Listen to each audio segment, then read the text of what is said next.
Saudi আরবে আজকে ঈদের দিন, অথচ লক্ষ লক্ষ প্রবাসী, তাদের ঈদ নাই, তাদের পরিবারের ঈদ নাই, তাদের ফ্যামিলিতে কোনো ঈদ নাই।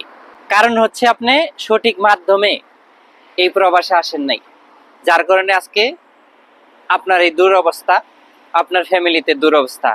অনেক প্রবাসী ভাই, তাদের সাথে আমি কথা বলে দেখছি, তাকে 3 মাসের ইকামা দেওয়া হয়েছে। 3 মাসের ইকামাতে কোনো সমস্যা নাই, আপনি আসেন, কিন্তু কার মাধ্যমে আসবেন সেটা হলো সবচেয়ে বড় বিষয়। আপনাকে এমন একটা মাধ্যম দিয়ে আসতে হবে, বিশ্বস্ত কারো মাধ্যম দিয়ে এই সৌদি আরবে এখন বর্তমানে আসতে হবে। আর না হলে আপনার এখানে এসে বসে থাকতে হবে। ভালো একটা বাসস্থানও আপনি পাবেন না, এমন এক জায়গায় রাখবে আপনাকে, সর্বনিম্ন যে খরচা দিয়ে যেখানে রাখা যায় মানুষকে, সেইখানে আপনাকে রাখবে। লক্ষ লক্ষ প্রবাসী আজকে বেকার সৌদি আরবে, শুধুমাত্র সঠিক মাধ্যমে, সঠিক লোক ধরে এই প্রবাসে না আসার কারণে। যারা কোম্পানিতে আসতেছেন, ডাইরেক্ট সরাসরি কোম্পানির ভিসা, হোক সাপ্লাই কোম্পানি, এরপরেও আমি বলবো যে আপনার জন্য ভালো। কারণ আপনি অপরিচিত কারোর মাধ্যম দিয়ে যদি এই সৌদি আরবে আসেন, আপনাকে ওই যে ওইভাবে নিয়ে আসবে 3 মাসের ইকামা দিয়ে, আনার পরে আপনাকে কোথাও ভালো জায়গায় কাজে লাগাইতে পারবে না। আর সৌদি আরবে এখন বর্তমানে ফ্রিতে কোথাও কোনো কিছু হয় না।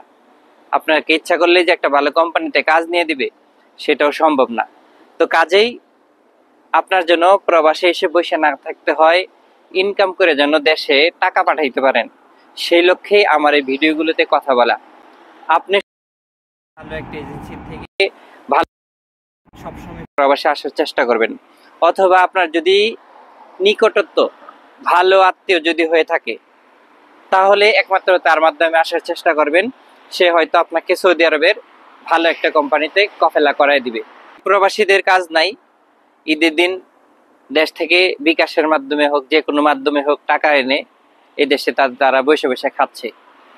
তো তাদের জন্য যদি এই ভিডিওতে কোনো কাজের জোগাড় কেউ করতে পারেন, তো অবশ্যই একটু তাদেরকে হেল্প করবেন, সহযোগিতা করবেন। কারণ অনেক প্রবাসী ভাই সৌদি আরবে এসে বসে আছে, অনেকেই আমার কাছে কাজ চায়। যার মাধ্যমে কাজ আছে আমাকে জানাবেন, যদি আপনার কোনো হাদিয়া দেওয়া লাগে সেটাও বলবেন, যেন একটা প্রবাসীর উপকারে আসে। আপনি উপকারে আসলে সে, তার ফ্যামিলি আপনার জন্য দোয়া করবে।